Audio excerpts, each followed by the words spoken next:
So what we have here is we've completely flipped the script. And when I say completely, I mean completely. Like, no joke.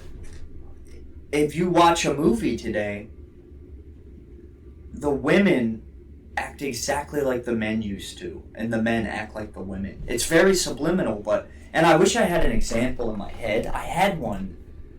Okay, well, there's a show called Orange is the New Black, and it's a show about a woman's prison. The main character is like a white liberal. This is a reality show? No, it's a fiction. But the main character is a woman, feminist, liberal, blonde, little white lady and her husband is like a Jewish stay-at-home husband. He's not even a father. What's this got to do with prisons? It's just it's a prison show, but that's how they are. And in the show, the woman, the wife, is very very blunt. She's the one that's initiating the sex all the time. He never wants to have sex. She's the one that's always making rude comments. Kind of the stuff men used to be in movies. And he's like nervous and anxious and he's cooking. So that show is a perfect embodiment of how movies just completely flip the script. And now we're left to pick up the pieces. And now we're living in this lost reality of like, men don't know who they are or what they should be. They don't have anything telling them that it's okay to be who they are and how they should be. So what's happening in the world with men and women and blacks and whites and browns and gays and straights, we're in like this complete chaos. And it's definitely showing. It's showing. And maybe this is why we have all these mass shootings. And insanity in the world, Eric. Like, people are insane now. So maybe we just went off on a very long tangent about that. So, but to tie it back into to boomers is... I was wondering.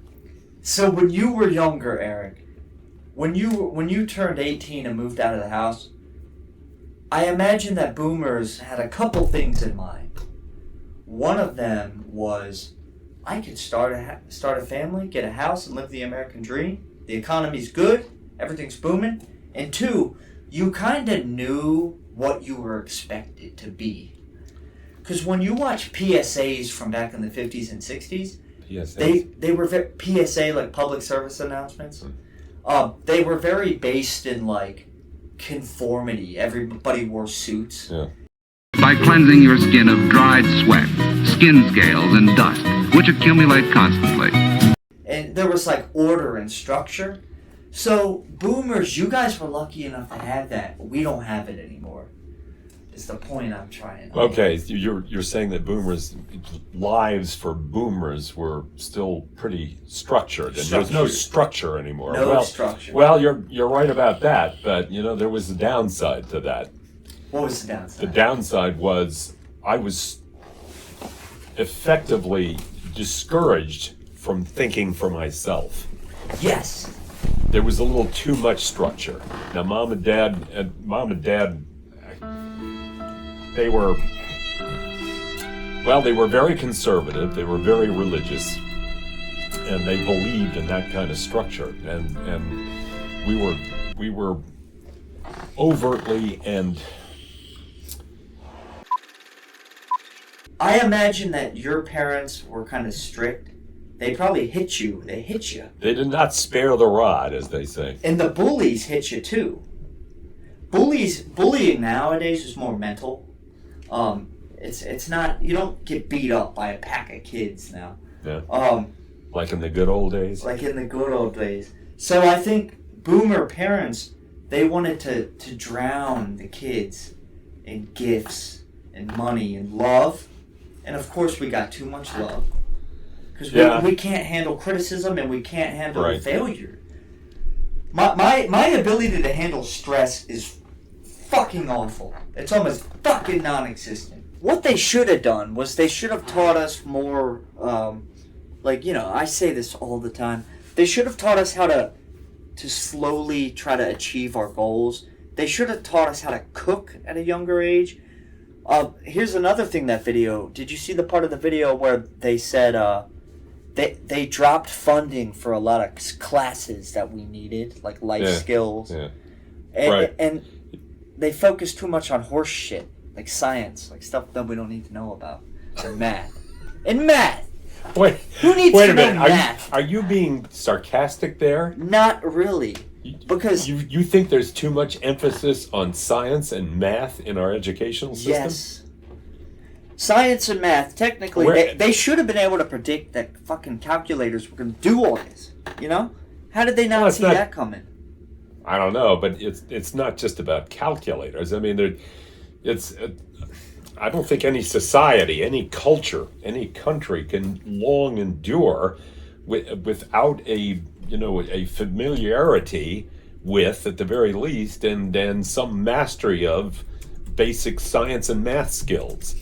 But back in the 90s, when they were raising us millennials, they should have been like, okay, so a couple years ago, it was rare to have a shitty calculator, but now we have one that can do all this. Now we have the internet.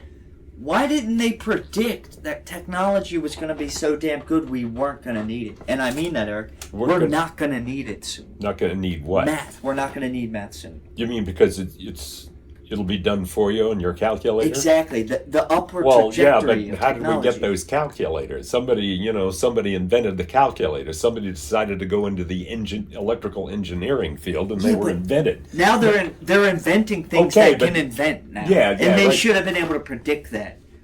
So what they should have been teaching us was how to freaking cook over easy eggs. Well, they should have done that too. I'm not saying they shouldn't have, but and apply for jobs. That's what you call a liberal education, or liberal arts, as they sometimes. You teach kids a little bit of everything, and sooner or later they're going to be able to decide which they want to emphasize, what aspects of the education that they received will be most valuable to them as they go through life.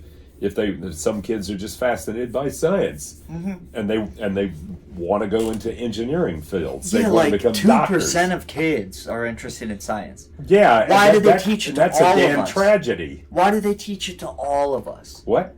Instead of that, what they should do. Why did they teach it to all of us? Yeah, like every fucking year we had science. Every year we had science and math. They should have been able to realize, we're not going to need this in the future because computers are going to be able to do it. So what they should have taught us was, I remember when I was in school, we had some guy come in and he told us how to apply for jobs. And one of the things I remember he taught us was that you shouldn't have an email like Death Metal Rocker 69 when you're applying to a job because it looks not professional. He was basically saying, have a very professional sounding email, and this is how you socially engineer your way into jobs, and it's all about networking. That's the valuable stuff. Why didn't they teach us finances? They didn't teach us how to invest in the stock market or do any of that shit. That's the stuff they should have been teaching us. And I know hindsight is 20/20, but dude, and plus, they make school so fucking boring that nobody wants to learn. They should have figured that out a long time ago. Well, you could be right there, but how would you have made it less boring? Okay. I can think of some examples of that, but... Well, what you could have done was, they could have